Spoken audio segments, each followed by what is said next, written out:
ജീവിതം പരാജയത്തിലേക്ക് പോവുകയാണോ? സാമ്പത്തികമായി തകർച്ചയിലാണോ നിങ്ങൾ? നിങ്ങൾ ആഗ്രഹിക്കുന്ന ഇണയെ സ്വന്തമാക്കാൻ സാധിക്കുന്നില്ലേ? വിഷയങ്ങൾ എന്തുമായിക്കോട്ടെ, അതിനൊരു ശാശ്വത പരിഹാരമാണ് നിങ്ങൾ തേടുന്നതെങ്കിൽ ഇവിടെ ശ്രദ്ധിക്കുക. നൂറ്റാണ്ടുകൾ പഴക്കമുള്ള ജ്യോതിഷ കുടുംബാംഗവും 27 വർഷത്തെ ജ്യോതിഷ പാരമ്പര്യവുമുള്ള ജ്യോതിഷൻ ഇരവി പെരൂർ പ്രസാദിന്റെ സേവനം ഇപ്പോൾ നിങ്ങൾക്ക് ലഭ്യമാണ്. നിങ്ങളുടെ ഏതുവിധ പ്രശ്നങ്ങളും ജ്യോതിഷത്തിലൂടെ മനസ്സിലാക്കി പരിഹാരം നിർദ്ദേശിക്കുന്നു. ഞങ്ങളുടെ ജ്യോതിഷാലയത്തിന് ഓൺലൈൻ കൺസൾട്ടേഷൻ ഉണ്ടായിരിക്കുന്നതാണ്. ഉടൻ ബന്ധപ്പെടുക. കൂടുതൽ വിവരങ്ങൾക്കും കൺസൾട്ടേഷനുമായി താഴെ കാണുന്ന വാട്സ്ആപ്പ് നമ്പറിൽ ബന്ധപ്പെടുക. ഞങ്ങളുടെ Sreebhadra astrology research centre YouTube ചാനലും പേജുകളും സന്ദർശിക്കുക. നമസ്കാരം. ശ്രീഭദ്ര ജ്യോതിഷാലയത്തിന്റെ പുതിയൊരു എപ്പിസോഡിലേക്ക് എല്ലാ നല്ലവരായിട്ടുള്ള ജ്യോതിഷ പ്രേമികൾക്കും വീണ്ടും സ്വാഗതം. നമ്മളിപ്പോൾ ചർച്ച ചെയ്തുകൊണ്ടിരിക്കുന്ന വിഷയം പുതുവർഷ ഫലമാണ്. ഇന്ന് പറയുന്നത് മിഥുനക്കൂറുകാരുടെ ഫലമാണ്. മിഥുനക്കൂറിൽപ്പെട്ട 2 നക്ഷത്രം, മകയിരത്തിന്റെ പകുതി ഭാഗവും തിരുവാതിരയും പുണർത്തിന്റെ 3/4 ഭാഗവും ചേർന്നാണ് മിഥുനക്കൂർ അല്ലെങ്കിൽ മിഥുനൻ രാശി എന്ന് പറയുന്നത്. മിഥുനൻ രാശിക്കാർക്ക് ഇപ്പോൾ ഓൾറെഡി കുറച്ച് നല്ല സമയം തന്നെയാണ് സഞ്ചരിച്ചുകൊണ്ടിരിക്കുന്നത്. നല്ല സമയം എന്ന് പറഞ്ഞു കഴിഞ്ഞാൽ അവരുടെ ലഗ്നത്തിൽ വ്യാഴോദയമുണ്ട്. പിന്നെ പൊതുവിലെ ഗ്രഹങ്ങളുടെ സ്ഥിതിയൊക്കെ നോക്കുമ്പോൾ മെച്ചകരമായിട്ടുള്ള അവസ്ഥയിലാണ് ഇപ്പോൾ സഞ്ചരിക്കുന്നത്. എന്നാൽ പോലും 10ൽ നിൽക്കുന്ന ശനിയുടെ ചെറിയ പ്രശ്നങ്ങൾ ഇടയ്ക്കിടയ്ക്ക് ഇവരെ അലട്ടാം. 10ൽ നിൽക്കുന്ന ശനി എന്ന് പറയുമ്പോൾ കണ്ടകശനിയാണ്. അപ്പോൾ കണ്ടകശനിയുടെ ചെറിയ ദോഷാനുഭവങ്ങൾ ചിലപ്പോഴൊക്കെയെങ്കിലും ഇവർക്ക് പ്രയാസങ്ങളായിട്ട് വരാറുണ്ട്. എന്നാലും അവർ ഉദ്ദേശിക്കുന്ന കാര്യങ്ങളൊക്കെ വേഗത്തിൽ നടക്കും. ചെറിയ ചെറിയ സാമ്പത്തിക തടസ്സങ്ങളൊക്കെ ഇടയ്ക്ക് വരുമെങ്കിലും കാര്യങ്ങളൊക്കെ നിവൃത്തിയിലെത്താറുണ്ട്. സാമ്പത്തികപരമായിട്ട് പലവിധ പരാധീനതകളിലൊക്കെ പൊയ്ക്കൊണ്ടിരിക്കുന്ന ആൾക്കാർക്കാണെങ്കിൽ തന്നെയും കുറച്ച് ലേറ്റായിട്ടാണ് അവരുടെ കാര്യങ്ങൾ നടക്കാറ് പതിവ്. എന്ന് പറഞ്ഞാൽ നമ്മളിപ്പോൾ ഉദ്ദേശിക്കുന്ന സമയത്ത് സാമ്പത്തികമായിട്ടുള്ള വരവുകൾ ഉണ്ടാകാത്തത് മൂലം ചെറിയ ചെറിയ തടസ്സങ്ങളൊക്കെ വന്നു ചേരാറുണ്ട്. പുതിയതായിട്ടുള്ള ബിസിനസ്സുകളൊക്കെ ആരംഭിച്ചിരിക്കുന്ന ആൾക്കാർക്ക് ഈ 2026 കാലഘട്ടം കുറച്ച് ഗുണകരമാണ്. അവർക്ക് പുതിയ ബിസിനസ്സിൽ നിന്നുള്ള ചെറിയ ചെറിയ ധനലാഭങ്ങളും അത് മുഖേന ഉണ്ടാകുന്ന കുടുംബ സന്തോഷങ്ങളും മാനസിക സന്തോഷങ്ങളും ഒക്കെ ലഭിക്കുന്നതാണ്. കുടുംബപരമായിട്ട് ഭാര്യാഭർത്താക്കന്മാർ തമ്മിൽ ചില അസ്വാരസ്യങ്ങൾ ഇടയ്ക്കുണ്ടാകാൻ ഇടയുണ്ട്. ചിലപ്പം കുറച്ചൊന്ന് അകന്ന് ജീവിക്കാനായിട്ടുള്ള അവസ്ഥയൊക്കെ വന്നു ചേരുന്നതാണ്. എങ്കിൽ പോലും അത് അധിക കാലം നിലനിൽക്കില്ല. അവരുടെ ആ പ്രശ്നങ്ങളൊക്കെ പറഞ്ഞു തീർത്ത് വീണ്ടും അവർ ഒന്നിച്ചു ചേരുന്നതായിട്ടുള്ള ഒരു അവസ്ഥ ഉണ്ടാകും. എങ്കിൽ പോലും ചെറിയ ചെറിയ അസ്വാരസ്യങ്ങൾ എപ്പോഴും ഉണ്ടാവാം. രോഗദുരിതങ്ങൾ കുറച്ച് ആൾക്കാരെ അലട്ടാനൊക്കെ ഇടയുണ്ട്. അതായത് ശിരോരോഗങ്ങൾ, നയനരോഗങ്ങൾ ഇത്യാദി കാര്യങ്ങളൊക്കെ അലട്ടാനായിട്ടുള്ള ഇടയുണ്ട്. അത് ഈ നയനരോഗങ്ങളും ശിരോരോഗങ്ങളൊക്കെ ഒരു 2026 പകുതിക്ക് ശേഷമാണ് രോഗദുരിതങ്ങളായിട്ട് ഇവർക്ക് ഭവിക്കുന്നത്. എന്താണെങ്കിലും 2026 പകുതിക്ക് ശേഷം ഈ നക്ഷത്രക്കാരെ കുറച്ചൊന്ന് സൂക്ഷിക്കുക. അതായത് നമ്മൾ കൂട്ടുകാരിൽ നിന്നുള്ള ധനപരമായിട്ടുള്ള നഷ്ടങ്ങൾ അല്ലെങ്കിൽ കൂട്ടു ബിസിനസ്സിൽ നിന്നുള്ള ധനപരമായിട്ടുള്ള നഷ്ടങ്ങൾ ഉണ്ടാവാം.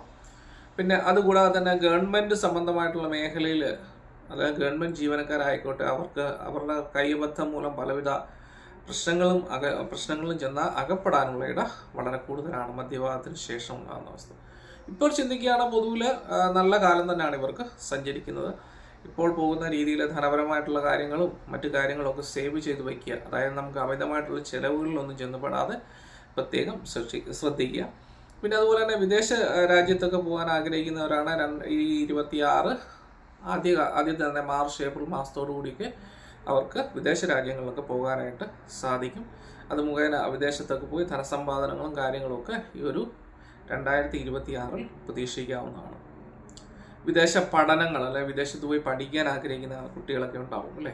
അപ്പം അങ്ങനെയുള്ള കുട്ടികൾക്കൊക്കെ ഇപ്പോഴൊരു നല്ല സമയമാണ് അവർക്ക് വിദേശത്ത് പോയി പഠിക്കാൻ അഡ്മിഷൻ ലഭിക്കാനും ഒക്കെ ഉള്ള അല്ലെങ്കിൽ ലോൺ സംബന്ധമായിട്ടുള്ള കാര്യങ്ങളൊക്കെ ഉണ്ടാകുന്നതിന് വേണ്ടിയുള്ള ജനുവരി, ഫെബ്രുവരി, മാർച്ച്, ഏപ്രിൽ മാസങ്ങളിലൊക്കെ അവർക്ക് ഒരു നല്ല സമയങ്ങളാണ് വന്നു ചേരുന്നത്. പിന്നെ അതുകൂടാതെ തന്നെ നമുക്ക് പുതിയ കൂട്ടു ബിസിനസ്സുകളൊക്കെ തുടങ്ങുന്നതിന് ഈ ഒരു സമയം നല്ലതാണ്. അതായത് പങ്കാളിത്ത ബിസിനസ്സുകൾ. പക്ഷേ മധ്യഭാഗത്തിന് ശേഷം ഈ പങ്കാളിത്ത ബിസിനസ്സിൽ നിന്ന് ധനപരമായിട്ടുള്ള നഷ്ടങ്ങളും പങ്കാളികൾ തമ്മിലുള്ള അഭിപ്രായ വ്യത്യാസങ്ങളും ഉണ്ടാവാതെ പ്രത്യേകം ശ്രദ്ധിക്കേണ്ടതാണ്. വിവാഹ സംബന്ധമായിട്ടുള്ള കാര്യങ്ങൾ ആലോചിക്കുന്ന ആൾക്കാർക്ക് ഇപ്പോഴേ 2026 ആദ്യ ഭാഗത്തിൽ വിവാഹം നടക്കുന്നതിനും നല്ല നല്ല ദാമ്പത്യ ബന്ധങ്ങൾ വന്നു ചേരുന്നതിനും പറ്റിയൊരു സമയമാണ്.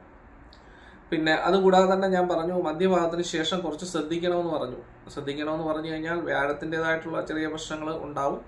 അതുപോലെ തന്നെ കണ്ടകശനിയുടേതായിട്ടുള്ള ചെറിയ ചെറിയ ദോഷാനുഭവങ്ങൾ ഉണ്ടാവും. അപ്പം ഈശ്വരാധീനം പൊതുവിൽ കുറയുമ്പോൾ നമുക്ക് ദുരിതങ്ങൾ കൂടാനുള്ള ഇടയുണ്ട്. അപ്പം നമുക്ക് തടസ്സങ്ങൾ കൂടും.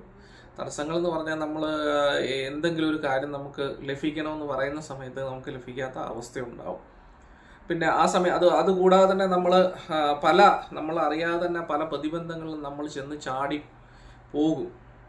നമ്മൾ അറിഞ്ഞുകൊണ്ടായിരിക്കില്ല പക്ഷേ നമ്മൾ അതിനകത്ത് ചെന്ന് ചാടിപ്പോകും. അത് മുഖേന നമുക്ക് മാനസികമായിട്ടും അതുപോലെ തന്നെ സാമ്പത്തികപരമായിട്ടുള്ള നഷ്ടങ്ങൾ ഉണ്ടാവാനുള്ള ഇട വളരെയധികമുണ്ട്.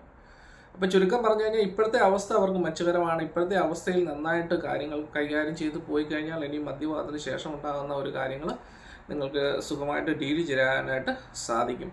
അതുപോലെ തന്നെ നമുക്ക് പുതിയ വീട് വയ്ക്കുന്നതിനൊക്കെ ഒരു പറ്റിയ സമയമാണിപ്പോൾ. വീട് വയ്ക്കാനും പിന്നെ വാഹനങ്ങൾ വാങ്ങാനും ഒക്കെ ഒരു പറ്റിയ സമയമാണ് 2026 ആദ്യ കാലത്ത് അവർക്ക് ഉണ്ടാവും. ഞാൻ പറഞ്ഞു കണ്ടകശനിയുണ്ട്. അപ്പം ആ കണ്ടകശനിയായിട്ടുള്ള പ്രശ്നങ്ങൾ അധികമായിട്ട് ബുദ്ധിമുട്ടുന്ന ആൾക്കാരാണ് ഇപ്പോഴുണ്ടെങ്കിൽ, അതായത് എല്ലാവർക്കും ഒരേപോലെ ഇതിൻ്റെ എഫക്റ്റ് ഉണ്ടാവില്ല. ഞാൻ പല വീഡിയോസും പറഞ്ഞിട്ടുള്ള കാര്യങ്ങളാണ്. എങ്കിലും ഇത് ആദ്യമായിട്ടാണ് നിങ്ങൾ ഈ വീഡിയോ കാണുന്നതെന്നുണ്ടെങ്കിൽ നിങ്ങൾക്ക് മനസ്സിലാകാൻ വേണ്ടി ഒരു കാര്യം ഞാൻ പറയാം. ഇതൊരു പൊതുഫലമാണ്. ഇപ്പം നമുക്ക് കൊടാനകൂടി ആൾക്കാർ ഇന്ത്യ മഹാരാജ്യത്തും കേരളത്തിലുമായിട്ട് മലയാളികളുണ്ട്, പുറത്തുമുണ്ട്. അപ്പോൾ ഇവരെല്ലാം ഈ പറയുന്ന നക്ഷത്രക്കാർക്കെല്ലാം ഒരേപോലുള്ള ഗുണാനുഭവങ്ങളൊന്നും ഉണ്ടാകണമെന്നില്ല. അതൊക്കെ അവരുടെ ജാതകത്തെയും അവരുടെ ദശാകാലത്തെയും അവരുടെ ഗ്രഹനിലയിൽ ലഗ്നത്തിൻ്റെയും ഒക്കെ ബന്ധിച്ചാണ് അവരുടെ ഓരോ ഗുണാനുഭവങ്ങളും ഉണ്ടാകുന്നത്. അപ്പോൾ ഈ ഞാൻ ഉൾപ്പെടെയുള്ള എല്ലാ ജ്യോതിഷന്മാരും പറയുന്നത് ഒരു പൊതുഫലമായിട്ട് മാത്രം കണക്കാക്കുക. നിങ്ങളുടെ ദശാകാലം നല്ലതാണെന്നുണ്ടെങ്കിൽ ദോഷ സമയത്ത് പോലും നിങ്ങൾക്ക് അതിൻ്റേതായിട്ടുള്ള ഒരു ദോഷാനുഭവങ്ങളും നിങ്ങൾക്ക് ഉണ്ടാവില്ല. പക്ഷേ ഗ്രഹസ്ഥിതി അനുസരിച്ച് നല്ല സമയമാണെങ്കിലും നിങ്ങളുടെ ഗ്രഹനിലയിൽ ആ ഗ്രഹത്തിന് ബലമില്ല എന്നുണ്ടെങ്കിൽ ഈ പറയുന്ന കാര്യങ്ങളൊന്നും നിങ്ങൾക്ക് ഗുണാനുഭവങ്ങൾ ലഭിച്ചില്ല എന്ന് പറയാം. അപ്പോൾ അതുകൊണ്ട് തന്നെ നമ്മളൊരു ആസ്ട്രോളറെ കണ്ട് നമ്മുടെ ഈ ഒരു ഗ്രഹനില പരിശോധിക്കുക. അതോടൊപ്പം തന്നെ നമ്മുടെ അപ്പോഴത്തെ ഒരു സമയം രാശി വെച്ച് പരിശോധിക്കുക എന്നുള്ളത് വളരെ അത്യാവശ്യപരമായിട്ടുള്ള കാര്യമാണ്.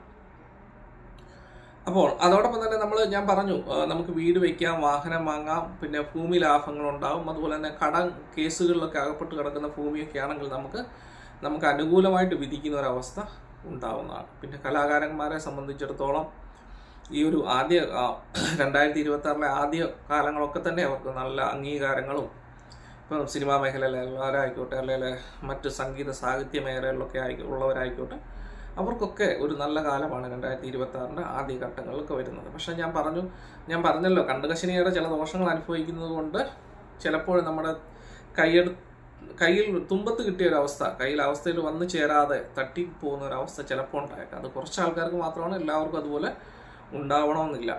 അപ്പം ഞാൻ പറയുന്നു ഈ കുറച്ച് കാര്യങ്ങൾ ശ്രദ്ധിച്ചു കഴിഞ്ഞാൽ നിങ്ങൾക്ക് ഈ പറയുന്ന തടസ്സങ്ങളൊക്കെ നീങ്ങി നിങ്ങൾക്ക് പ്രശ്നങ്ങളൊക്കെ അകപ്പെടാതെ നിങ്ങൾ സുരക്ഷിതരായിട്ട് 2026 നിങ്ങൾക്ക് പൂർത്തീകരിക്കാനായിട്ട് സാധിക്കും. അതായത് എന്തൊക്കെയാണെന്ന് ചോദിച്ചാൽ ശനീശ്വരന് വഴിപാട് കഴിക്കുക. ശാസ്താവിൻ്റെ ക്ഷേത്രത്തിൽ മുടങ്ങാതെ ശനിയാഴ്ച ദിവസം ശാസ്താവിന് നീലാഞ്ജനം അർച്ചന മുതലായ വഴിപാടുകൾ നടത്തുക. ശിവക്ഷേത്രത്തിൽ പിൻവിളക്ക് ജലധാര മുതലായ വഴിപാടുകൾ നടത്തുക.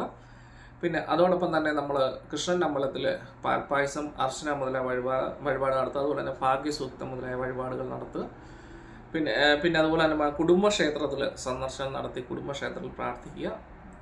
പിന്നെ നമ്മുടെ ഗുരുക്കന്മാരെയും മറ്റുള്ളവരെയൊക്കെ നമ്മൾ വല്ലപ്പോഴും പോയി കണ്ട് അവരുടെ അനുഗ്രഹങ്ങൾ തേടുക. പുണ്യ ദേവാലയങ്ങൾ സന്ദർശിക്കുക.